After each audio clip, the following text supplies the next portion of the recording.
মনোজ তিওয়ারির উদ্যোগে MLA cup খেলা। মনোজ তিওয়ারির উদ্যোগে শিবপুর বিধানসভা কেন্দ্রে আয়োজিত হয়ে গেল এমএলএ কাপ টুর্নামেন্ট। দুদিনব্যাপী এই খেলায় অংশ নিয়েছে 8টি দল। প্রথম, দ্বিতীয়, তৃতীয় যারা হয়েছেন তাদের জন্য রয়েছে আকর্ষণীয় উপহার।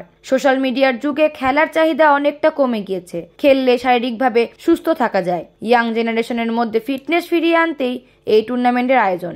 অনেকদিন পর প্রথমবার এমএলএ ট্রফি করানো হচ্ছে শিবপুরে। আর আগে তো আমরা সব জায়গায় অন্য অন্য কেন্দ্রতে দেখতাম ফুটবলের মাধ্যমে এমএলএ কাপ হতো, কিন্তু আমার ইচ্ছা ছিল কি ক্রিকেটকে নিয়ে করা।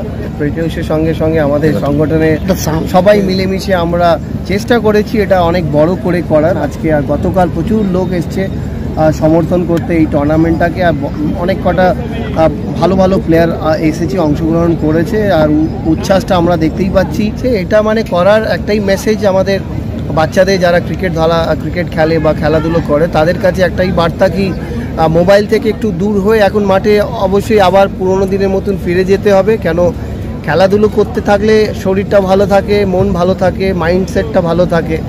এই বার্তাটা দেওয়ার জন্য এই ট্রফিটা করা। 8টা টিম নিয়ে খেলা হচ্ছে, নকআউট টুর্নামেন্ট হচ্ছে। যে যারা হারছে তারা বাদ পড়ে যাচ্ছে, যারা জিতছে তারা এগিয়ে চলেছে। দেখো হার জিত খেলায় আছে, সবাই জেতার জন্যই খেলে, কিন্তু দুটো টিমের মধ্যে একটাই টিমই জিতবে।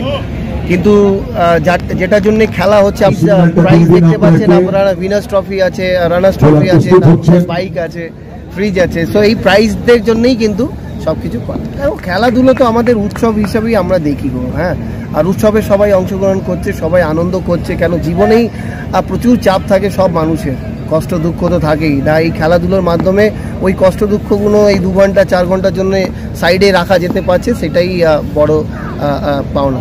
বাংলা টুডে নাও।